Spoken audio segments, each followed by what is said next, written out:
Sergeant and Mrs. Smith, you're going to love this house. Is that a tub in the kitchen? There's no field manual for finding the right home. But when you do, USAA Homeowners Insurance can help protect it the right way. Restrictions apply. Travel is all about choosing your own adventure. With your Chase Sapphire Reserve card, sometimes that means a ski trip at a luxury lodge in the Swiss Alps with a few of your closest friends. And other times, it means a resort on a private beach with no one else in sight. Wherever you decide to go, find the detail that moves you with unique benefits at hand-selected hotels from Sapphire Reserve. Chase, make more of what's yours. Learn more at chase.com/Sapphire Reserve. Cards issued by JP Morgan Chase Bank, N.A. member FDIC, subject to credit approval.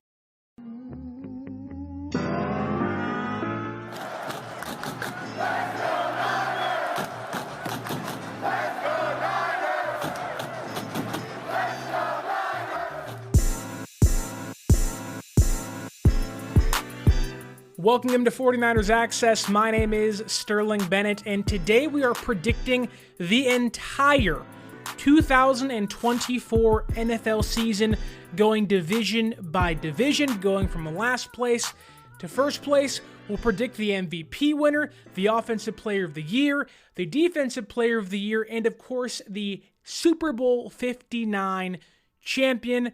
If you can, like, share, and subscribe. And without further ado, let's kick off the NFL season, this podcast as well, with the maybe most polarizing division in football, that being the AFC East. Now, the AFC East to me is not a one-horse race, but it really is. A lot of teams' success are dependent on either health, weapons, like receiver and running back, playing over their skis, if you will. So let's start in fourth place. I have the New England Patriots going 4-13. No record change, new head coach, new quarterback. Weaponry isn't any better. You can argue in some cases it's actually gotten kind of worse.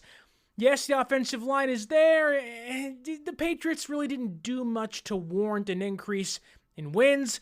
Going through their schedule, when I was prepping for the podcast, I didn't see many gimmies, and it feels like every win they're going to get this year is going to have to be fighting tooth and nail. But they're trying to rebuild and try to create a new culture in New England. It starts with getting rid of Mac Jones.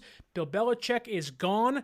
You hope in the next few years things get rolling, but ultimately they're a team that doesn't want to part ways with draft picks. We saw in the Brandon Ayuk trade situation, there was no first-round draft picks going back to San Francisco in the trade offer they have on the table. They want to keep their picks. They're going to be in a really good spot to have another high draft pick, hopefully to get Drake May some weapons, maybe some star defensive players, and give Gerard Mayo ultimately what this team needs to eventually succeed. But this year, I got them going 4-13. The roster's not very good. You can argue in most places it's the worst roster in football, but everyone likes Gerard Mayo. People like Drake May.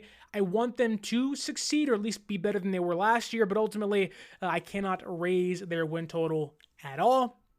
In third place, I have the Buffalo Bills being either 8-9 or 9-8. If they are 8-9, it's a -3 win decrease. A lot of roster turnover. The weaponry really isn't great. I understand Keon Coleman's there. Curtis Samuel's now back in Buffalo. And you have James Cook, which isn't the worst weapons in football. The Patriots are probably in that category. But there really isn't much to look forward to unless you're talking about Josh Allen. And I like Josh Allen a lot. He's arguably the number 2 quarterback in football. He's certainly in my top 5. But they're in kind of a transition year of getting rid of a lot of veteran players, trying to go in a youthful direction to, you got to pay Josh Allen big money. You have to cut some ties here or there. Stephon Diggs is no longer there, which could be addition by subtraction, which sounds crazy to say, but in the middle of a retooling year, if you will, I do think Josh Allen's hero complex may come back to bite them in some games. They'll be fighting for a wild card spot. We'll see if they get it later, but I like the Bills. I like Josh Allen. I like Sean McDermott, but definitely a year where they're not all in, and they should not be expected to contend for a Super Bowl like in previous seasons. Again, 8-9 or 9-8, hovering around 500 this year for the Buffalo Bills. In second place, I have the 10-7 Miami Dolphins with a -1 win total from last season. They were 11-6 last year. They are now going to be 10-7 this year. The defensive line, to me, is depleted. Yeah, Bradley Chubb, Jalen Phillips, are those guys going to be healthy? Lost a handful of starters, Jerome Baker being one. He's now in Seattle.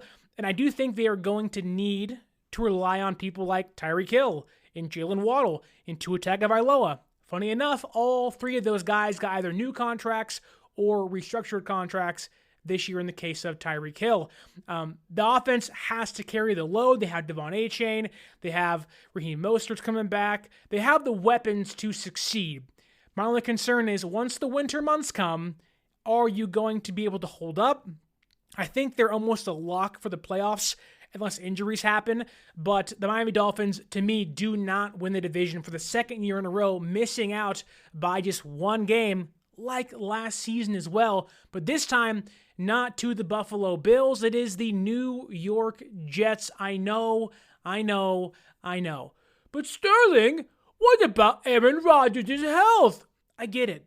Aaron Rodgers tore the Achilles last year with the American flag running out for his first game, not playing for the Green Bay Packers. It was a great moment in time. Then bang, the injury happens, season's over with, and things are awry. Looking into the Jets last year, they played in 8 one-score games. They were 3-4 in those games. If they go 5-2 in one-score games this year, that at least gives them 9 wins on the season. I do think that there is an opportunity for better quarterback play. Like, this team was almost beating the Chiefs last year. And I get KC kind of a down season until the playoffs came, then they rose to the occasion, right? But this is a make-or-break year for Saleh and Joe Douglas. Like, this regime needs to get a win. They banked on Zach Wilson. That failed. You can't bank on Aaron Rodgers having that fail as well. So I'm hoping Aaron Rodgers stays healthy. I'm hoping the Jets can actually become something again, because when the Jets are good, the NFL is fun. New York media can't be too negative on things, but very, very polarizing division. I think if the Jets can stay healthy, they have the defense. They have like 19 edge rushers. They have the defense. They have Sauce Gardner. They have the weapons on offense. Wilson's coming into his own. Breece Hall is phenomenal. They just got to put it together at the quarterback position and hope that the offensive line can stick together and stay healthy as well to keep Rodgers upright. I think that holds for the most part. I had them being 11-6, improving on their win total last year with 4 games. So if you're remembering correctly, it's Patriots in last place, Bills in third place, Dolphins in second place, and the New York Jets winning the AFC East. The NFC East, though, in last place, we have the Washington Commanders. They are 6-11 to me this year, a 2-win improvement on last year. New GM, new head coach, new quarterback, an entirely new regime in Washington, hoping to get rid of and erase the nasty, dirty stain that was Dan Snyder. Adam Peters ties to San Francisco. He's there. I think everybody's rooting for the Washington Commanders to actually be competitive in the next few years. They want the NFL, or they want the Commanders to be able to, again, erase this thing that is Dan Snyder. They have a tough schedule. Diving into their schedule this season, they are playing 10 potential playoff opponents. With the expanded playoffs now, in front of us, that's a more common occurrence than it was in previous years, but it's not just, you play the Eagles twice or the Cowboys twice, there's 4. No, you're playing 10 different potential playoff caliber teams. That's a hard schedule for a team that has, yes, Terry McLaurin, and, they have players around him, and Austin Eckler's now there. Can he bounce back? But a young quarterback in Jaden Daniels, how is he going to translate to the NFL? You have a rebuilt veteran defense that still has some holes on the defensive line, but can the Commanders actually find it? Can the Commanders actually, with Dan Quinn at the helm, become a competitive roster? He knows the Dallas Cowboys. He knows the Philadelphia Eagles. He knows the New York Giants. He knows the NFC East, having coached there the past few seasons with being with the Dallas Cowboys. Can he actually take what he learned from Atlanta, then to the Dallas Cowboys, and hopefully put it all together and bring it to the Washington Commanders? In my opinion, I'm not too sure, but He's a veteran head coach. He knows the NFL. If anything, that defense, to me, being a veteran, now-filled defense, should be a lot better. That's why I have them winning 2 more games, and maybe next year they're an 8-win team, but I think Washington this year could at least play spoiler late for teams like the Giants, the Cowboys, the Eagles. It feels like they're a team that, when they're establishing their culture, it'll finally kick in towards the middle or end of the season. They'll beat a good team, and we'll all say, how'd you let that happen for XYZ team? With the Commanders feeling pretty good in how their season ended, but it's another last place finish for the Washington Commanders.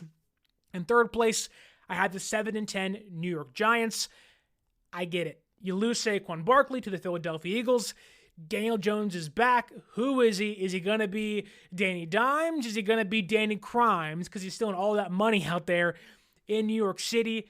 Yes, it's a make-or-break deal for Daniel Jones. They didn't try to get a quarterback in this year's draft like, let's say, a Jay Daniels or go to number 1. Or it wasn't like they were trying to trade all their first-round draft picks. They know, in my opinion, that Brian Daboll's a good head coach, made the smart move, got Malik Neighbors now, got them a true number 1 receiver of the future.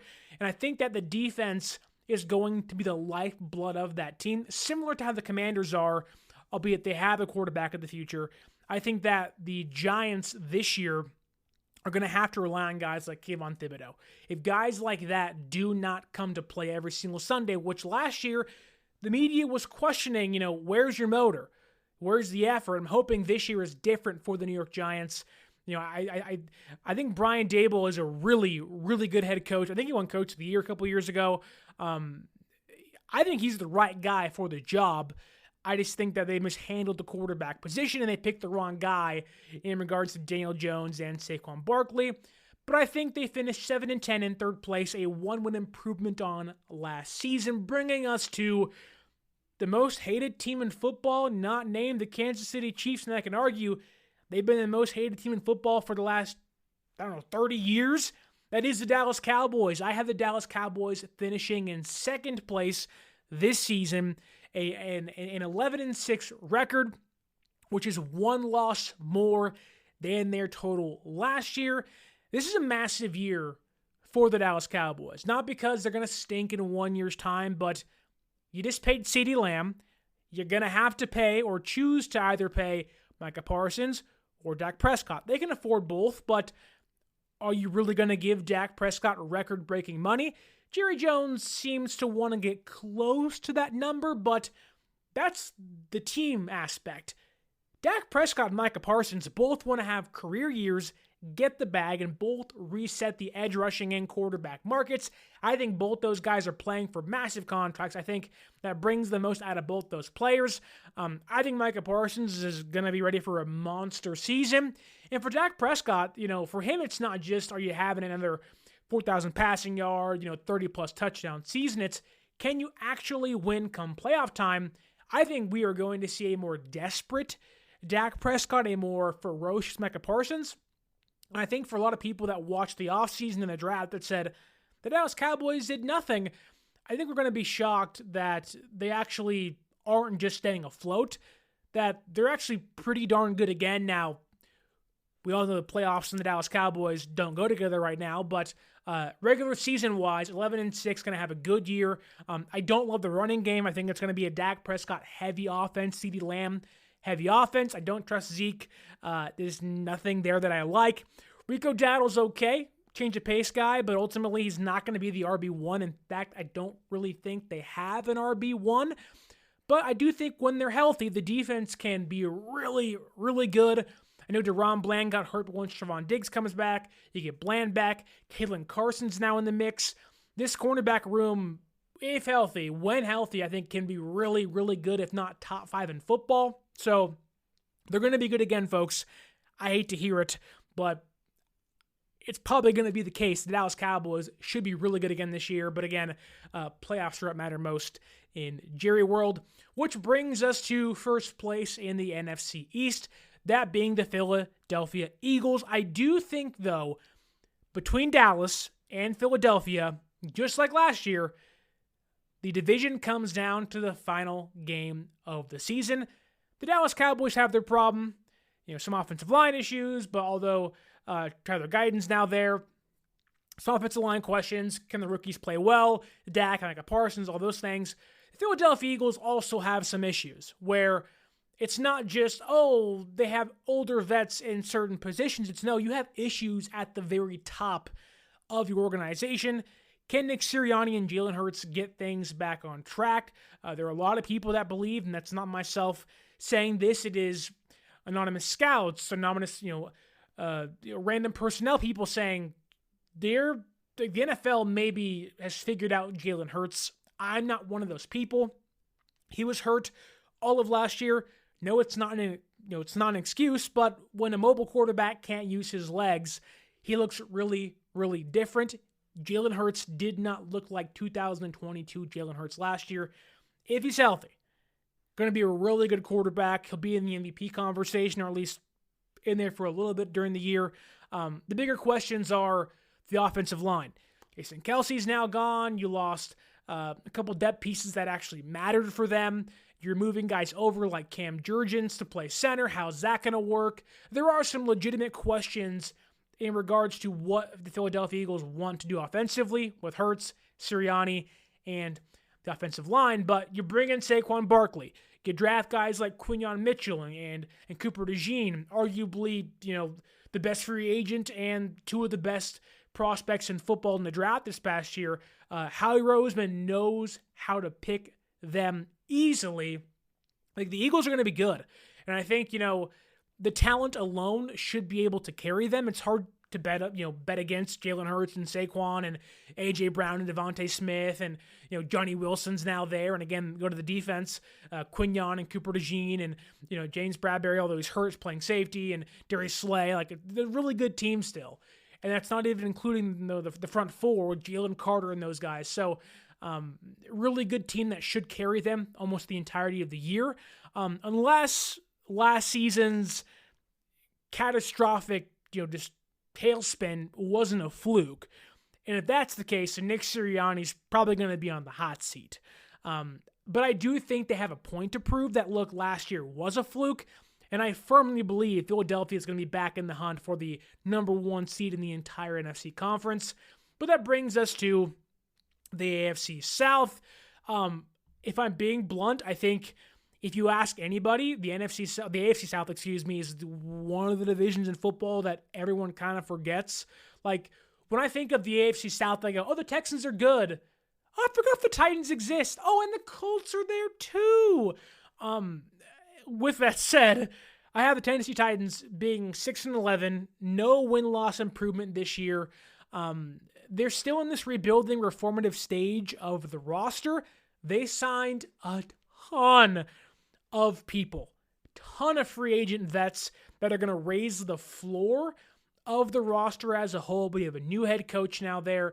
Rand Carthon is still kind of compiling pieces, trying to put the right pieces in the puzzle together, trying to find, is Will Levis the quarterback? You lose Derrick Henry, you bring in Tony Pollard, you have Tajay Spears, you go get Calvin Ridley. Like, there are some pieces to like there. I'm just not sure if, I'm not totally sold on Will Levis just yet. I'm hoping this year we get a more clear answer on him.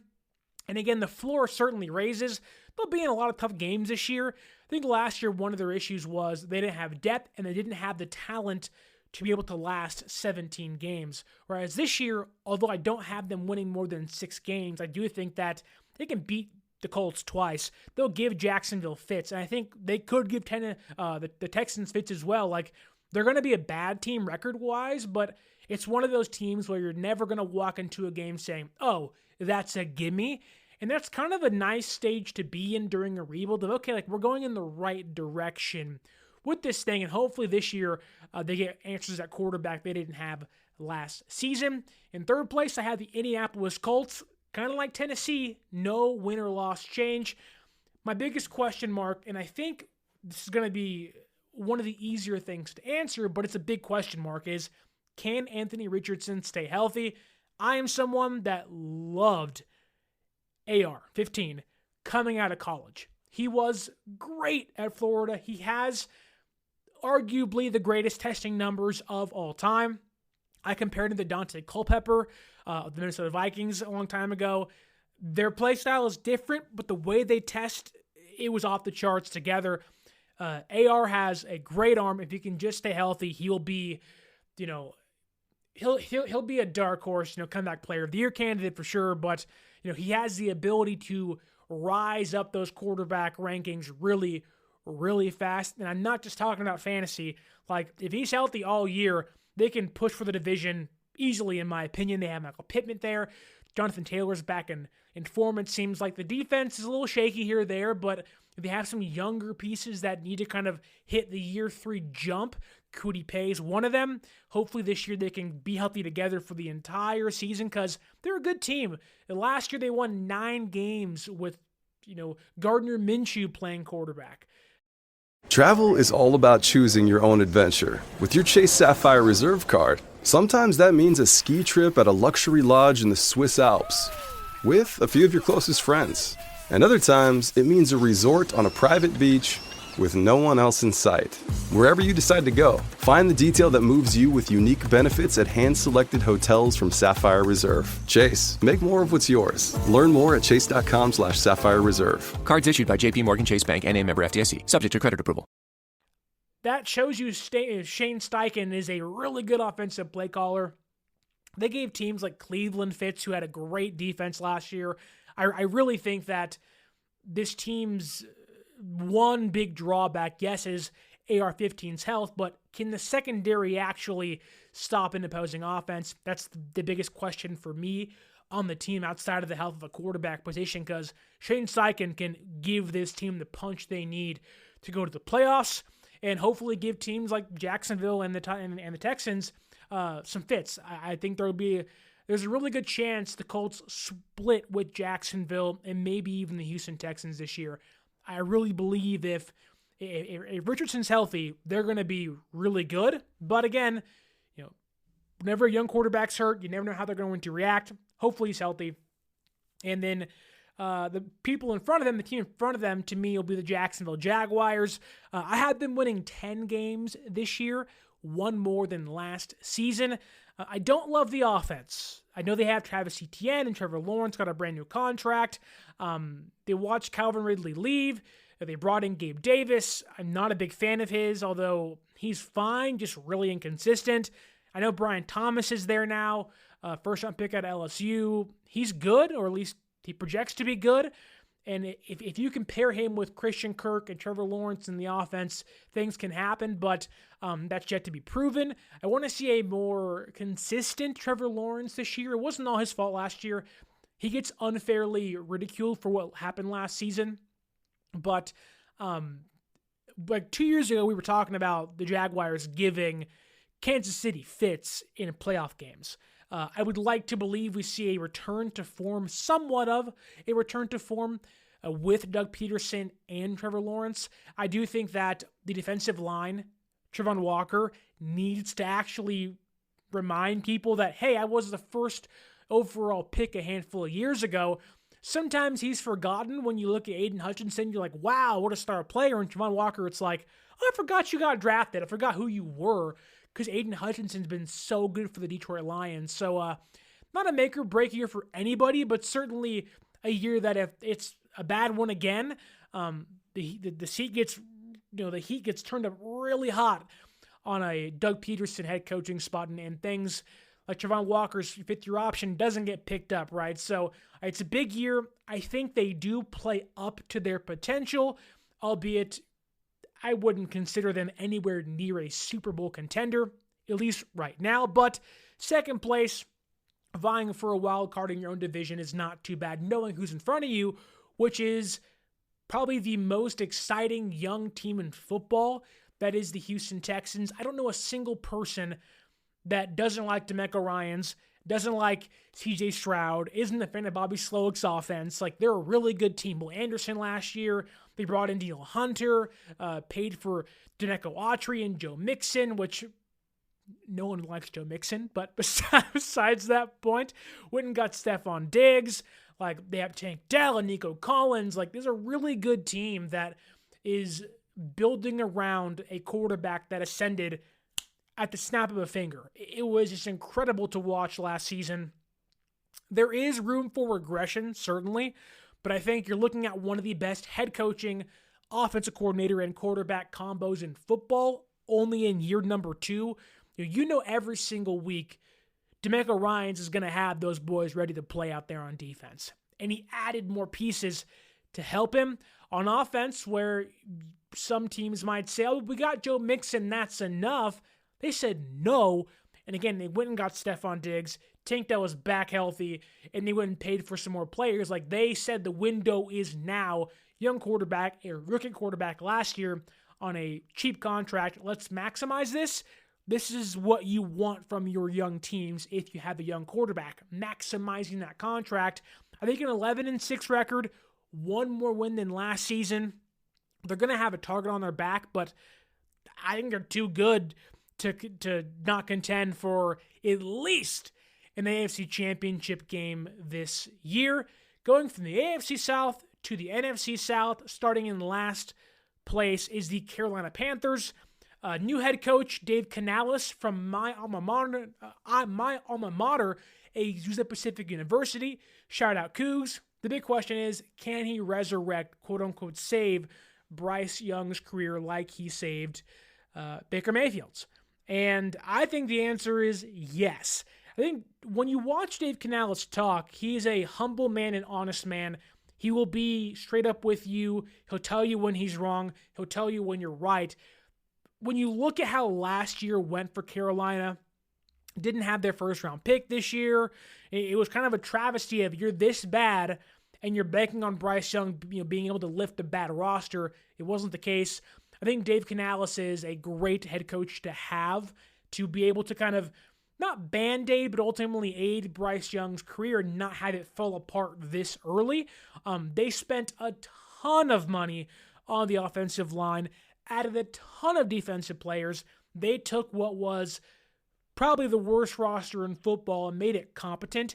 I think getting Adam Thielen back, but also going and getting Deontay Johnson from the Pittsburgh Steelers was big. You now give Bryce Young 2 veteran receivers, both of them with sure hands. Deontay Johnson's effort has been lackluster at times, but he's now the number 1 receiver on the roster. I think he'll like that. And I also think that while I only had them winning 4 games, when you only won 2 last year, it's not that bad. I think we do see them in games against the Saints, against the Bears, against the Buccaneers. They're not going to win those games most likely, but there is room to say that a team like the Commanders, new head coach, new quarterback, new GM, at the end of the year they could play spoiler. There is room to believe Carolina could also do that, but again, 4-13. I kind of have them vying for one of the worst records in football, but I do like where they're headed. It's just kind of a long, windy road because they took 2 steps back last year. They're trying to kind of jump ahead. I do want to see how things play out because it's not very pretty in Carolina right now, from ownership all the way down to the field, but they're doing things to help the on-field product. In third place, I have the New Orleans Saints. They won 9 games last year. I don't know about you. I do not believe in Derek Carr. I have them winning 7 games this season. There is a glass ceiling, a plexiglass, bulletproof glass ceiling on any offense led by Derek Carr. There's a reason why in every fantasy league I drafted Alvin Kamara, checked out Merchant. Derek Carr was going to feed him till his legs fall off. There were times last year where Derek Carr needed it's 4th and 10, needed 10 yards, check down 6 yards, and it was like, this is who people think Kirk Cousins is, which I don't love Kirk Cousins, but Derek Carr is a baffling, what are you doing? Couple of plays every single game kind of quarterback. I think the defense will always be good. Dennis Allen's there. Demario Davis is still there. Cam Jordan's there. Trying to improve the offensive line through the draft this year, which maybe it works, maybe it doesn't. I hope it does. They're just kind of a team in no man's land. They got a lot of money on the books still. They keep kicking that can down the road, which works if you're contending, but I don't think this team is anywhere close to contending. I do think if they're 7-10, we are talking about Dennis Allen being on the hot seat, this team needing a brand new start, which could come in the form of Spencer Rattler seeing playing time. later in the year. If Derek Carr goes down, while you want nobody to get hurt, I think if you're a Saints fan, you're begging this team to actually play Spencer Rattler. He showed you some stuff in the preseason. He's not who he once was in college, but that's fine. Sometimes you'd rather go with the young player that's 23, 24, can at least give you something else to watch every single week instead of check down merchant Derek Carr. They're in third place. They're not making the playoffs. I'm sorry. Second place in the NFC South is the Tampa Bay Buccaneers. I had them being 9-8. One of my bigger questions, and I love Baker Mayfield, is he a one-hit wonder, or will improvements to the backfield and the offensive line propel him up the quarterback rankings and maybe push this team to where last year they beat the Philadelphia Eagles in the playoffs. They had the Lions on the ropes for a little bit of that game in Detroit. There is a way. Like, I'm not gonna lie to you and say there isn't a world where the Buccaneers repeat as NFC South champions. There certainly is. They're a good team. Mike Evans, Chris Godwin, Bucky Irvin, Rashad White. There's a lot of pieces to like on the Buccaneers. I think Todd Bowles will have the defense ready to go, but Shaq Barrett's not there anymore. A lot of young, unproven talent on the defense. Can Todd Bowles will them to be a Buccaneers defense that we've come to know in previous seasons? I'm not sure. I really don't know what to think of Tampa Bay. I have them being 9-8. No more wins, no more losses than last season. And I do find myself buying into the hype of the Atlanta Falcons. I don't know about you. I don't love Kirk Cousins as a quarterback, but if Kirk Cousins can stay healthy in a division that has the Saints and the Panthers and the Buccaneers, there's a real chance. What is that? They're 5-1 against those teams this year. Now, look, Kirk Cousins has the Achilles injury. Can he stay healthy? Massive question. The Falcons, to me, are the NFC version of the Colts, just playing in a worse division. Where you put the Colts in the NFC South, I'd probably say they win the division if AR-15 stays healthy, where in this case, Kirk Cousins, if he stays healthy, I think they win the division by one game. They were 7-10 last year. I have them being 10-7 this season. There are some questions in regards to Raheem Morris. Can he not make people forget his first head coaching stint, but can he find a lot more success, which shouldn't be that hard, knowing how poorly his first head coaching stint went with the Buccaneers. But they have the offense ready to go. Bijan Robinson, Drake London, Kyle Pitts, there are pieces already in place for the offense to take the next step up the ladder. On defense, they already had guys like A.J. Terrell and Grady Jarrett. You go and trade for Matthew Judon. You sign Justin Simmons. I mean, I know no one wants to buy into off-season hype. We've seen it too many times before. Teams get hyped up. They come into the year and they're 500. I think the Falcons, while not unable to reach the bust potential or, fall short of the expectations I have for them, but I just think they have the best roster in the NFC South, and usually the best rosters win the most games. And I think that's where I sit with the NFC South. Before we dive into the last four divisions, don't forget to like, share, and subscribe. Follow us on social media and use our promo code 49ers Access, 49 ERS ACCESS at SeatGeek.com to save yourself $20 off your first purchase. And if you want to play fantasy football this season, hit our locker link down below. Join our locker league, open to everybody. $15 buy-in, escalating jackpot, currently at $450. Once we hit 30 plus people, it goes up and up and up, and you never know where it could end. So join our link down below to our fantasy football league, and let's have some fun this season. Okay, 4 more divisions left. AFC North is going to kick things off. And I have, for the first time under Mike Tomlin, the Pittsburgh Steelers losing a season. Their first losing season under Mike Tomlin. I had them going 7-10 with a 3-win record differential, 3-loss. They were 10-7 last year, going to be 7-10 this year. I love Mike Tomlin. He is a phenomenal head coach. He is arguably the most stabilized, if that's the way to describe him. Like, he is the epitome of stability. When you never have a losing season, that's because of people like Mike Tomlin. But I think this year the luck runs out. I do not trust Russell Wilson to cook. I know they want to call him Mr. Unlimited. I'm going to call him Mr. Limited. He's just not been very good. Steeler fans want to see Justin Fields play.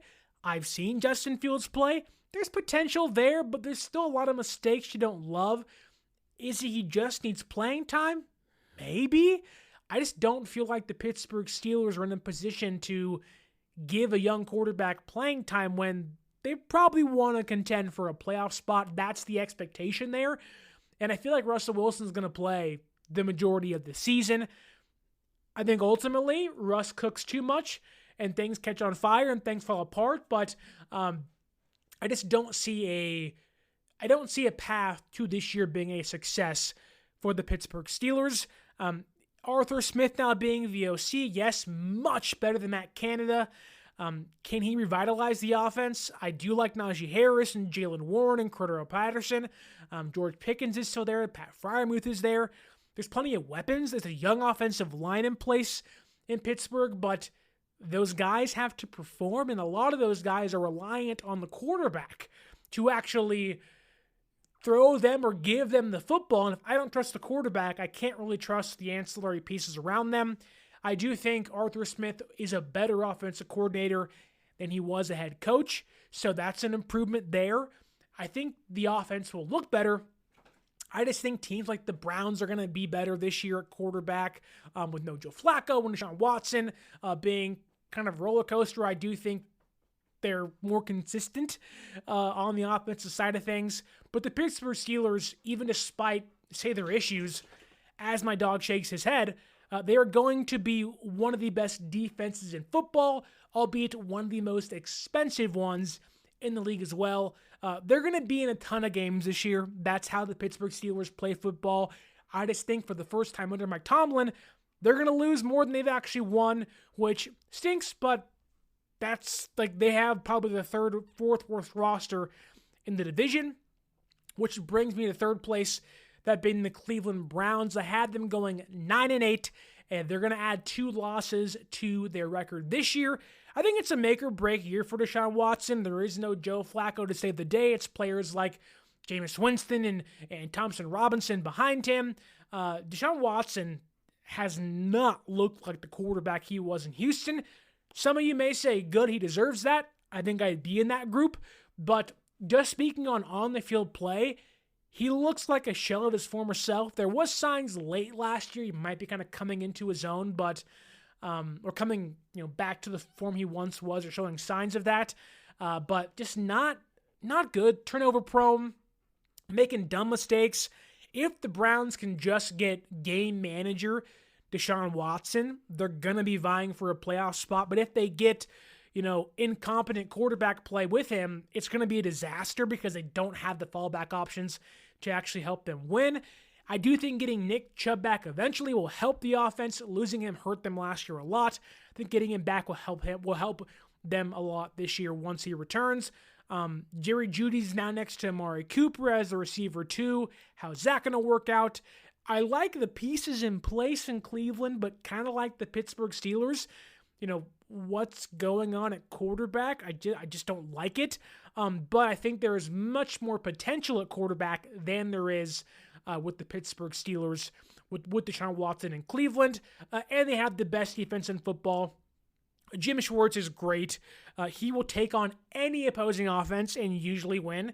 So even if Deshaun's not great or even not good, you got the best defense in football leading the way to pick up the pieces behind him, but not good enough to finish inside second or first place. I had the Baltimore Ravens being in second place this year. They're going to be 10-7. Lamar Jackson doesn't have any receivers still. I get Bateman's there and Zay Flowers is there. That's awesome. I love me some Zay Flowers. But they lost Mike McDonald, the defensive coordinator. I think it's a massive loss for them. I get adding Derrick Henry is big and is going to help in the running back room, which was kind of a running back by committee the last, 5 or 6 years with Lamar Jackson at quarterback. Henry is going to help them a lot. He'll be a great red zone player and hopefully carry the load for them and be a true RB or true, kind of a bell cow back for the offense. But I don't think that defense is going to be exactly the same. I think there's going to be a step back. And again, when you don't add receivers for your quarterback, it makes last year's loss in the playoffs hurt even more. They're going to win 10 games. They're a good enough team to be in the playoffs. I just don't feel like the Ravens are in a spot to be the number one team in the AFC North this year because Joe Burrow's back. And if Joe Burrow's healthy, like he was a little bit last year, in those spurts last year, he looked like Joe Burrow, Joe Chill, if you will. He looked really good. If Joe Burrow's healthy, they are the best team in the AFC North. May not have the best defense, but the draft class they had was really good. Jermaine Burton's a receiver. Chris Jenkins is there. Marius Simmons, they help the offensive line. I love that class. I also believe Joe Burrow, if he's healthy, can win the MVP. You gotta pay Jamar Chase. T. Higgins is on a franchise tag. There are a lot of questions on the offensive side of things. Chase Brown's the running back now, so they also brought in Zach Moss. There are some questions, but I think if Joe Burrow is healthy, a lot of those questions go away because the quarterback is the most important position on any team. And when you have a quarterback at Joe Burrow's caliber healthy, he erases a lot of the worries and concerns and, let's say, negative sides of your roster that it may carry. And I think Cincinnati has a very underrated defense. Lou Anarumo is one of the best defensive play callers in football. Going to have them boys ready to play every single Sunday, Monday, and Thursday. Ryan Reynolds here for, I guess, my 100th Mint commercial. No, don't. I mean, honestly, when I started this, I thought I only have to do like 4 of these. I mean, it's unlimited premium wireless for $15 a month. How are there still people paying 2 or 3 times that much? I'm sorry, I shouldn't be victim blaming here. Give it a try at mintmobile.com/save. Whenever you're ready. $45 upfront payment equivalent to $15 per month. New customers on first 3-month plan only. Taxes and fees extra. Speed slower above 40 gigabytes. See details. And again, if Burrow's healthy, they should be the best team in the AFC North. They're going to fight teams like Kansas City, and they're going to push teams like the Jets and the Bills and the Dolphins for the number one spot in the entire AFC conference. But that's the AFC North. The NFC North, I think, is a cloudy top 3 and a really bad bottom 1. Last place, it hurts to lose J.J. McCarthy, and it also hurts to have to play Sam Darnold. Having seen Sam Darnold up close and personal last year in training camp, I do think he gets overhated for his history as a quarterback with the Jets and the Panthers. I think the Vikings can give him more stability and a similar offense to Kyle Shanahan, but their defense is terrible. Justin Jefferson's there, he's great. Jordan Addison's there, he's a good young receiver, a really good number 2 receiver. Aaron Jones is now there. The pieces are in place to lift up Sam Darnold. I just really, really worry about the secondary. A couple injuries, unfortunately. Kyrie Jackson's death, just tragic, and it hurts to lose a player like that who's young, has so much potential, and just it's tragic. And it leaves a massive hole not just in your heart, but also on the field. He was probably going to start for them this year. You bring in Stephon Gilmore, and I get that, and he's a vet, but he's not the same player he once was. It's definitely a kind of like, oh crap, we lost young cornerback. We also lost our young quarterback. How can we make this thing work for a season? I don't think they're going to win 7 games. I had them being 5-12. I like Jonathan Grenard. I like Dallas Turner. But I just really do not have faith in the defense to be good. And if it's not good, I have little faith to have the offense pick up the pieces behind them, which brings us to 3rd place in the NFC North. That is the number 1 overall pick, Caleb Williams, led Chicago Bears. Did the Bears have the greatest offseason ever? Number 1 overall pick, Caleb Williams. You go sign Keenan Allen, or you trade for Keenan Allen. You draft Rome Odunze. You go get Gerald Everett. You bring in all these pieces in what has been one of the more heralded off seasons of all time. You extend Jalen Johnson. You extend DJ Moore. I mean, the hype train is through the freaking roof. It's crazy. People are calling Caleb Williams the next Patrick Mahomes, and he can certainly do things like Mahomes can for sure. But to me, the hype train's running a little bit too high for a rookie quarterback who, I get last year you watched CJ Stroud go berserk, and I love CJ. I just think that CJ was playing in a pretty bad division last year with the Colts and the Jaguars kind of being in limbo with injuries and some roster turnover, and the Jaguars playing down last year, whereas the Packers are ascending and the Lions are, probably the number 1 seed this year in the NFC. The Bears are kind of like, we're going to be good, but are we going to be good enough to beat the Packers and the Lions and fight for a playoff spot? I think they'll be in the running for a playoff spot, but I still have questions about Matt Eberflus.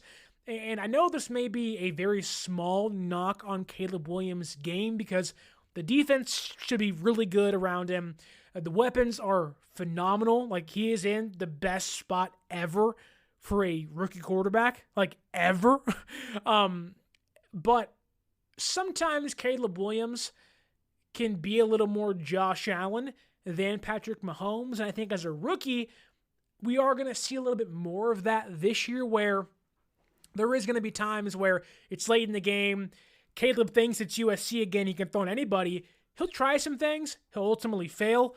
I think it's going to cost him some games this year and ultimately cost him a playoff spot. But still, 8-9 is a good year for the Bears. They have the roster in place to be good for the next decade if everyone can stay healthy. But this year is more of the first steps in becoming, hopefully for, in their case, in Bears fans' case, a potential perennial contender for the playoffs. But there are 2 people ahead of them, 2 teams that to me are just simply better. That being the 10-7 Green Bay Packers. Kind of unlike the Chicago Bears, everyone's calling the Green Bay Packers overrated, and I understand that, but I think the Packers are actually going to be really good. I believe in Jordan Love. I love the offensive weapons, no pun intended. Jaden Reed is just the apple of my eye, if you will. Christian Watson's kind of injured a lot, but once he's healthy, he's good. I love, Wicks, and I love Romeo Dobbs, and Musgrave is there. Like, they have the pieces to be really good. Although it's not the same caliber, it feels like they have a younger version of Aaron Rodgers and Jordy Nelson and Greg Jennings and James Jones and Jermichael Finley. Like, there's a lot of pieces there that I really like, and I think they're going in the right direction. They have a quarterback in place who's young, he's mobile. He'll make mistakes, sure, as seen in the playoffs last year, but there's going to be games where Jordan Love looks like a top 5 quarterback.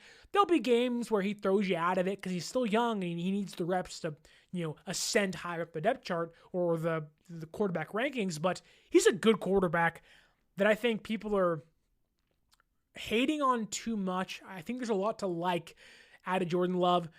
The defense is going to allow a lot of points, especially up the middle, because linebackers just are not their strength at all. They watched Devondre Campbell leave in the offseason, which to them may be, kind of a wash of an addition by subtraction, but Quay Walker can't be trusted.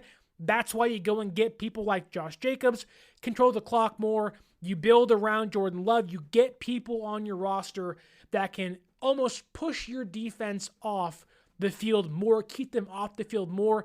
I have them finishing in second place, 10-7 this year, behind the number 1 seeded NFC North Detroit Lions. I have them being 12-7 with no more wins, no more losses than last year, but they're going to be on a path of vengeance the way last year ended against San Francisco at Levi Stadium. They had them dead to rights, and they let them off the hook. But getting Ben Johnson back is going to be huge for Jared Goff. Going and acquiring DJ Reader and Carlton Davis are big improvements for already good defense.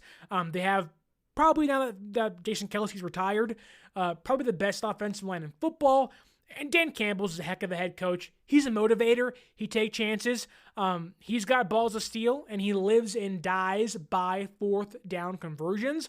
I think the Detroit Lions, to me, are ascending at the right time with the right pieces in place. I'm not sure if they'll win the Super Bowl, but I think they have everything you need to be the number one seed team in the entire NFC. They want it. They need it. That crowd is going to be loud and obnoxious. And I tell you what, Jahmyr Gibbs, David Montgomery, you get Jameson back in the fray as a receiver. Amon-Ra St. Brown is there. Like, this team is not going anywhere this year. And teams like the Eagles and the Niners should, have their eyes kind of pointed behind them like, oh, here come the Detroit Lions. But that brings us to the AFC West. 2 more divisions than the award predictions and the Super Bowl 59 champions. The AFC West is kind of a big toss-up in regards to 2nd through 4th place. I love myself some Jim Harbaugh. I like Sean Payton. I think the Los Angeles Chargers finish in 4th place at 7-9, but they win 2 more games than last season. The roster is just a mess. Overpaying for vets, not trading vets away. I think there is going to be a time and place where they're trying to trade Khalil Mack. They were almost going to trade Joey Bosa this offseason. Mike Williams is gone. Keenan Allen's gone. They're moving in this direction of let's let Jim Harbaugh have his way with the roster, which is great. But in the first year, maybe first 2 years, it's not a fun team to watch. I think Harbaugh is a motivator. I think having him and Antonio Pierce in the exact same division is really fun to see, and it'll make Charger and Raider games worth watching for the first time since 2002, 2004 maybe, when it was like Rich Gannon and Jerry Rice and Tim Brown and LT and Lorenzo Neal and Drew Brees and a young Phillip Rivers. It's been a long time since it's been worthy of watching Charger Raider games. That should come back this year. But getting a healthy Justin Herbert back with Slater and Joe Alt being able to kind of protect his not blind side and his blind side is going to be massive for them. But the offense and defense need a makeover. It's kind of in that spot right now. But there always is the Harbaugh effect where he somehow gets the best out of every single player on the roster, where they may say projections 7-9, but it's Harbaugh. I wouldn't be shocked if that's, 9-8, or 8-9, or 7-10, or whatever it will be. I see here I have them 7-9. What I meant was 7-10. But anyways, who cares? That brings us to 3rd place in the AFC West, and I have the Denver Broncos finishing also like the Los Angeles Chargers, 7-10 on the year. I get it. Russ is gone. He was a catastrophe in Denver. It wasn't working. Sean Payton came in and said, get out of my house. They have Bo Nix now. I think Bo Nix should be able to start off the year running and hit the ground running in Sean Payton's offense. I think we will see a much more competent Denver Broncos team this year, but the defense, although has its strengths, Patrick Surtain's still there. You lose Justin Simmons, and you really don't have the pieces on the defensive line to really get after the quarterback. Don't love that. But this really does feel like a regime's, first year, where it's actually not, but it feels like the first year of a rebuild. So I think they'll be competent. They'll be competitive, but I don't think they'll be good enough to be 2nd or 1st place, obviously, in their own division. I don't think they're going to push for a playoff spot. I think they'll be more fun to watch this year. It's not going to be, 3-0 or 10-6 games where you're like, can this game be over with? I'm trying to watch the afternoon slate. I think it'll be much more, the offense will feel more fluid, feel like they're moving like a machine compared to last year where it was like, okay, we're trudging along, we're stuck in the mud, we're missing a gear here. I think letting Russ go, bringing in Bo Nix might be able to help speed things up for the rebuild/retool they're currently in. 2nd place, though, I have the Las Vegas Raiders. I have them going 9-8 this year, 1 win better than last season. Again, Antonio Pierce and Jim Harbaugh in the exact same division is going to be awesome to watch. They can pool their teams out of the cellar.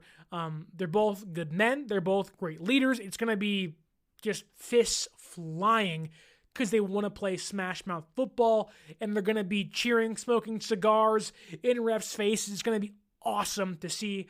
I think not having Jimmy Garoppolo as quarterback for a handful of games this year, with no Josh McDaniels calling plays, is going to be massive for their beginning to the year.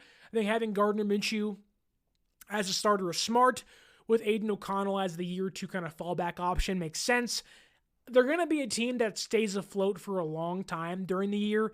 They'll win games that they're not supposed to. They'll lose games they should have won. That's just the case. But they're going to be good enough. They're going to be, Antonio Pierce, like Harbaugh, can get the best out of anybody on that roster, at least if last year is to be true. But they have questions, though. No Josh Jacobs. He's now gone. Is Zamir White going to be your RB1? I'm not too sure. Is Devontae Adams going to want to be a Raider all year long if things start off pretty slow, which I don't expect to happen, but then there's Brock Bowers. You have a slot receiver / tight end, Travis Kelce-ish, Travis Kelce light tight end. He's a phenomenal receiver. He likes to block. How do they utilize him?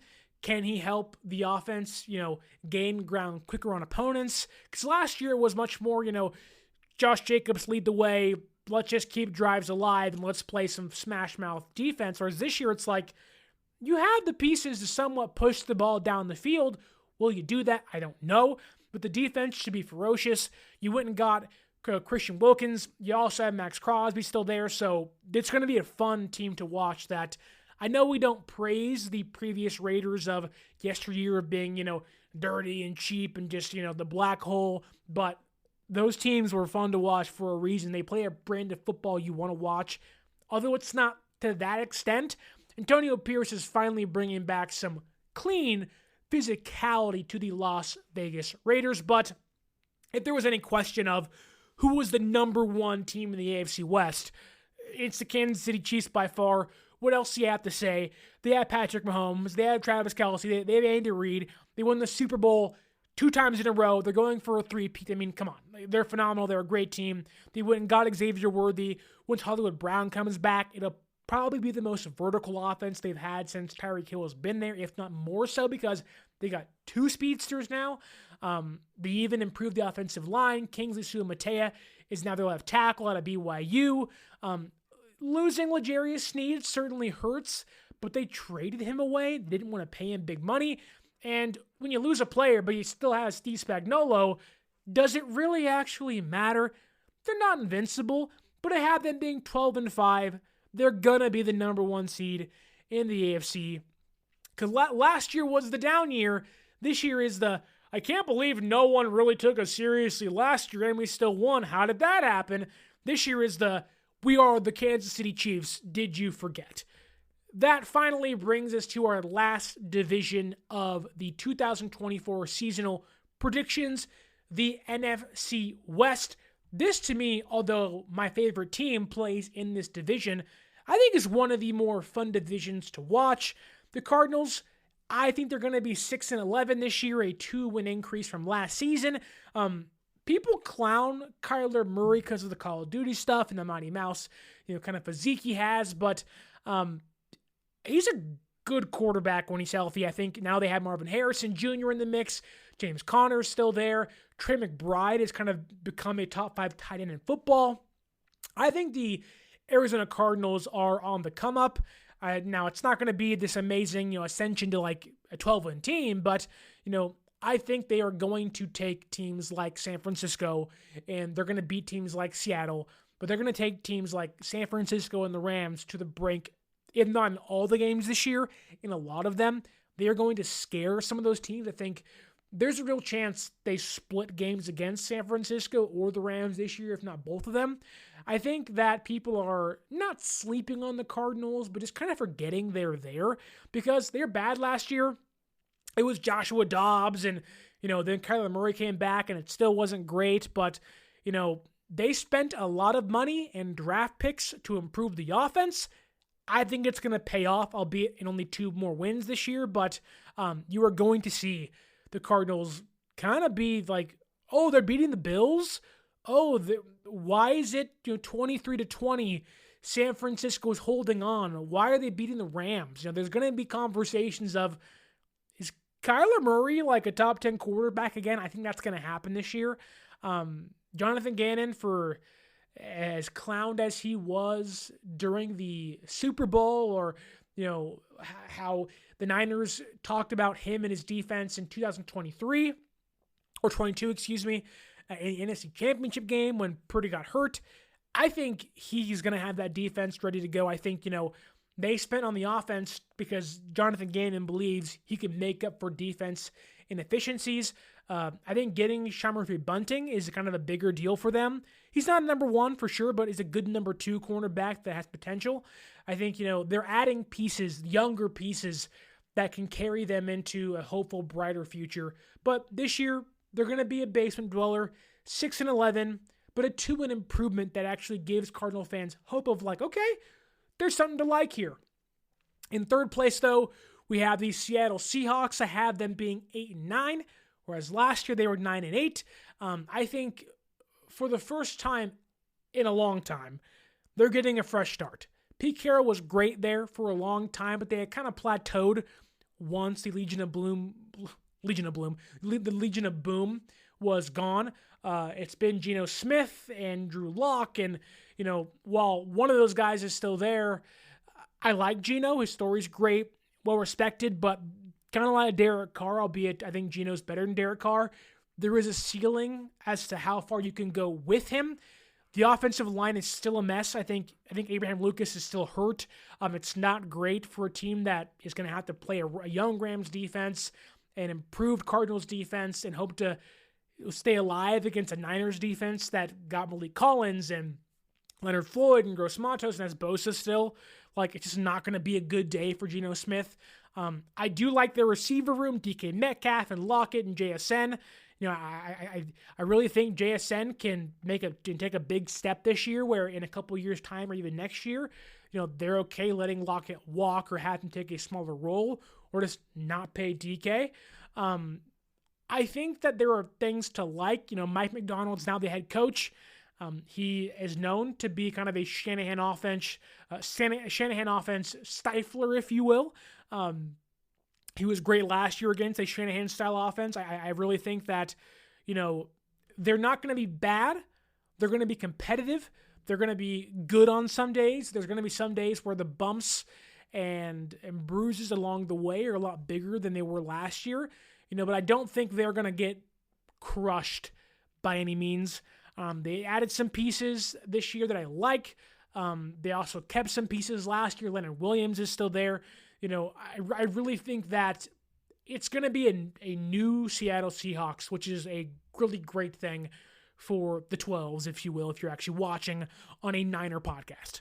The second place team I have is the Los Angeles Rams, finishing 10-7, the exact same record as last year. I really hate to say this, but I can't wait to watch the Rams play this year. When you lose Aaron Donald, it's a massive loss, but they have young players. This episode is brought to you by Skinny Pop Popcorn. Perfectly popped, endlessly delicious. Oh, so light and crunchy. Skinny Pop Original Popcorn is the snack you've been searching for. Made with just 3 simple ingredients: popcorn kernels, sunflower oil, and salt. Snacking never felt or tasted so good. Perfectly popped, endlessly delicious. Give yourself permission to snack and pick up Skinny Pop Original Popcorn today. All around the offense and defense to go, well, that can be a player and he can be a player and that guy can be a star. Could be Turner and Byron Young. Like, the interior defensive line's not going to be as good because he also Hall of Famer, but there is some guys to point to and say, okay, like, I want to see what that guy has because that guy could be a player for us. And I think the offense, there are some questions around Kyren Williams. Is it going to be Kyren? Is it going to be, Blake Corum? I think ultimately they're not going to want to pay Kyren, which I don't blame them. Hence, Blake Corum, I think, taking or getting a bigger workload towards the end of the year. But, you have Puka, you have Cooper Kupp. I think Colby Parkinson is an underrated free agent signing this past offseason. and they spent a lot of money on the offensive line, although they're not going to be playing together for a little bit due to suspensions and injuries. But when they come together, if they can keep Matthew Stafford upright, I mean, they're going to be in every single game they play. Stafford's a great quarterback still. Some even say he's top 10. He's really good. And I think if he's healthy, they're still going to be really competitive. McVay's obviously a phenomenal head coach. And even then, you lose Aaron Donald, which isn't great for them, but they're going to take some chances on players like Tre'Davious White, and Darius Williams is back in LA. Like, if those guys hit and those guys play up to par and up to their career standard, the Rams are going to push the Niners for the division title. Like, I think I wouldn't go as far as to say they're going to win it, but they're going to be a competitive team where if they get into the playoffs, they can beat a team like San Francisco. They can knock off the Eagles. They'll take the Lions to the brink like last season. I think a lot of people overhype the Rams, but I do think there is a lot of validity behind the hype. I'm just not going to go as far as they're going because I still think San Francisco is, by far, the best team in football when it comes to a roster construction. You have Brock Purdy in a contract year off an MVP near-winning season. Christian McCaffrey's back, although he's hurt currently. He'll be ready to go for week 1. You have, Ayuk's now re-signed, and Debo looks healthier than ever. Kittle's there, and while, yes, you want to have Trent Williams back, I think that thing resolves itself relatively soon. And even if it doesn't, if it happens in week 4 or 5, while it's not ideal, I think the earlier part of the season, although it was really pivotal to San Francisco, they can still win a lot of those games. It's against like the Cardinals and against the Patriots and against the Rams and against the Vikings. Like, you can win those games without Trent Williams, albeit doesn't make them any easier without him. I think when you have Fred Warner and Nick Bosa, you can go all along the roster and say, well, that's a hole and that's a hole, but then it's filled by 7 different All-Pros. They're getting Hufanga back off a torn ACL. While I do think there is a ton of pressure on Kyle Shanahan, as there should be, and there is a certain chance they have a Super Bowl hangover. Don't forget, the Rams weren't the same team 2 years ago. The Eagles lost, 3 years ago. The Eagles lost 2 years ago now, and they were not the same team afterwards. And this year, like, playing that many games wears on you. San Francisco's roster is no spring chicken. They're older. So, they're going to need that rookie class this year. Malik Mustafa and Isaac Guerendo and Cowling and Ricky Pearsall, which, oh my God, Ricky Pearsall. Like, thoughts, prayers, everything out to him. He's a warrior. He's a dog. He's not going to play in the first 4 games this year because of a gun wound to the chest that didn't hit anything, thankfully. But, like, they're going to need players like him, which, by all means, if he can't play all year, fine. Thank God you're alive, dude. But you're going to need players like that. You're going to need people like Malik Collins and Javon Hargrave to have better years than they had last year. You're going to need people, like D. Winters and Devondre Campbell to fill Dre Greenlaw's shoes. Like, there are some holes, certainly, but they have, if any team in football that doesn't have Patrick Mahomes can pick up the pieces or any negative positional value they may have, it's the San Francisco 49ers. I mean, God forbid Kyle Shanahan almost led Nick Mullins to the freaking playoffs. Like, come on now. Like, they're still a really great team, which brings us to the award winners of 2024. Let's start at Defensive Player of the Year. Just talked about his team. I have Nick Bosa winning Defensive Player of the Year again. No contract holdouts, no disputes. He's back on the field. Looks phenomenal. Has been eating tackles alive this training camp and preseason, or not preseason, but training camp and the other things they do, if you will. But Nick Bosa, I think he's back with the vengeance. I think last year he wasn't where he wanted to be. He put in extra effort to get where he needed to be this year. I think from the get-go, you're going to see, DPOY Nick Bosa week 1 against the New York Jets, Monday Night Football. He don't like Aaron Rodgers. He's going to show the world how much he doesn't like Aaron Rodgers. And I think they also play Baker Mayfield this year, which is always a great thing for Nick Bosa. The OPOY, though, I have C.D. Lamb Dallas Cowboys receiver winning the Offensive Player of the Year. I think big contract, big money. He got paid. And I think Dak Prescott's going to lean on him a ton so he can also get paid. I think CeeDee Lamb, without having Tony Pollard and an average running game, if you will, they are going to throw the football a ton in Dallas this year. I think CeeDee Lamb is going to have a monster season for the Dallas Cowboys. I think he wins Offensive Player of the Year, which brings us to who wins the MVP. Is it going to be Mahomes? Is it going to be Lamar Jackson? Going to be Josh Allen? Going to be Aaron Rodgers? Going to be Matthew Stafford? Brock Purdy? No, I think ultimately the MVP goes to Joe Burrow. I think we see Joe Chill once again this year. I think he's going to be phenomenal. He'll have Jamar Chase paid eventually. He's got T. Higgins in the fray. They are going to need Joe Burrow to be the next coming of Joe Montana, if you will. And I think he's up for the task to being that caliber of a player. I think if he's healthy, Joe Burrow is going to be an MVP this season, which brings us to the NFL playoffs. In the AFC, I have from seeds 7 to number 1, I have the Jacksonville Jaguars as the 7th seed, the Baltimore Ravens as the 6th seed, I have the Miami Dolphins as the 5th seed, the Houston Texans as the 4th, the New York Jets as the 3rd.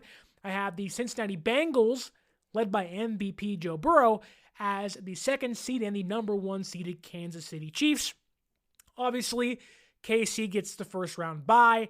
I think the Bengals beat the Jaguars in round 1 of the NFL playoffs. I have the Jets beating the Baltimore Ravens in the first round. And of course, I have the Houston Texans beating the Miami Dolphins.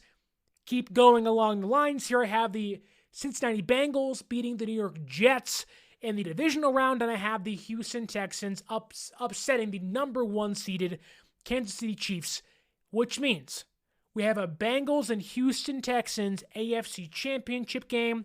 We'll leave that there for a second. Let's get to the NFC. From seeds 7 to number 1, I have the Los Angeles Rams as the 7th seed. I have the Green Bay Packers as the 6th seed. I have the Dallas Cowboys as the 5th seed. And seeds 4 through 1 are the Atlanta Falcons, the Philadelphia Eagles, the San Francisco 49ers, and by a smidge, the number 1 seeded Detroit Lions with the first round bye and home field advantage up until the Super Bowl. In round 1, I have the San Francisco 49ers beating the Los Angeles Rams. I have the Philadelphia Eagles losing to the Green Bay Packers, and I have the Atlanta Falcons beating out Dak Prescott, ultimately costing him a little bit of money. And then I have the Niners versus Packers, the Falcons versus Lions. I have the Falcons losing to the Detroit Lions, and no, it's not what you think. I actually have the San Francisco 49ers losing against the Green Bay Packers in the second round of the playoffs. I know, it's blasphemous. I understand. I don't want to say it either, and I'm hoping I'm wrong. If anything this year, let's win a Super Bowl, baby. But right now, I just do not know how long Trent's going to be out. It's been a weird offseason. Contract holdouts, a player being shot. Just things are funky right now, and I have to ultimately see how this year is going to play out. Is any of that stuff going to bother San Francisco? I hope not, but it's been a weird offseason so far. Hoping Brock Purdy and co. can make me wrong in my predictions, leading to the Detroit Lions hosting the Green Bay Packers, divisional opponents, Thanksgiving Day opponents last season. I'm not sure if they are this year, but NFC Championship game, Lions versus Packers in Detroit. AFC Championship game, Bengals and Texans in Cincinnati. And who do I have in Super Bowl 59? Drum roll in your own car or at your house. I have the Houston Texans beating the Cincinnati Bengals, and I have the Detroit Lions beating the Green Bay Packers.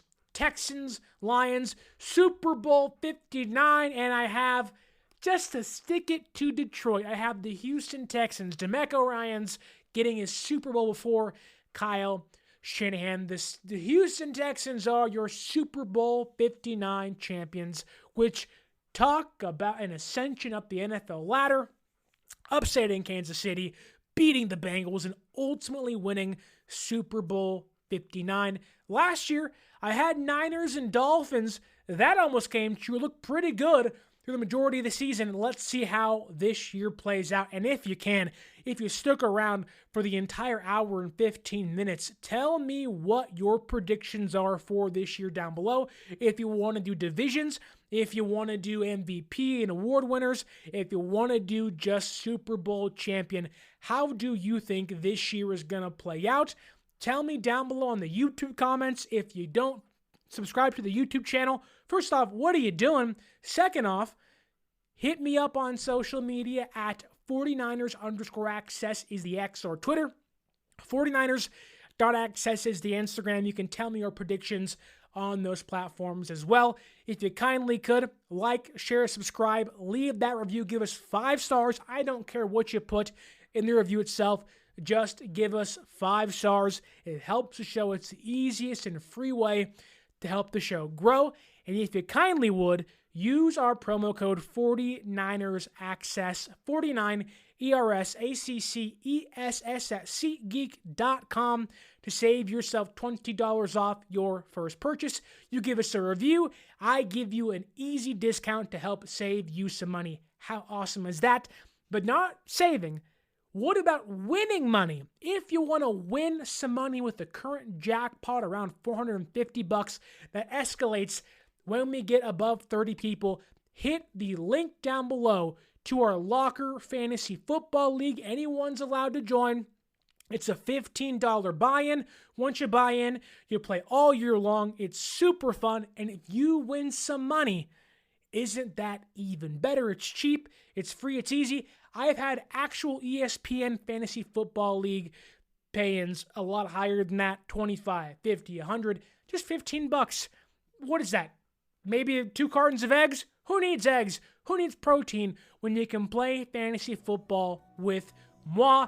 And if you are tired of looking at ESPN and Fox and all these different outlets and you just want news, your teams, your sports teams news, all in one place, hit that link down below. Go to sportspider.com, click your favorite team, everything of articles, podcasts, videos, whatever you desire, all in the same place, organized just for you by outlet and by relevancy, organized by your favorite team. Jets, Packers, Niners, it does not matter. Hit that link down below and visit sportspider.com. And without further ado, the NFL season is almost here. A couple days away, folks. Let's leave the bitterness of last year behind and let's start afresh in 2024. Again, drop your predictions down below and stay tuned for my Niners against the Jets Week 1 preview coming very soon because they play literally 1 week from today. 1 week from today. Niners, Jets, Monday Night Football, Levi Stadium, ESPN, Rodgers and Purdy. It's gonna be awesome. But look, that's all I got for you today. Have a wonderful rest of your week and stay tuned for later shows during the week. You are not going to want to miss a thing because football is finally back at 49ers Access. But my name is Sterling Bennett, and until next time, stay faithful.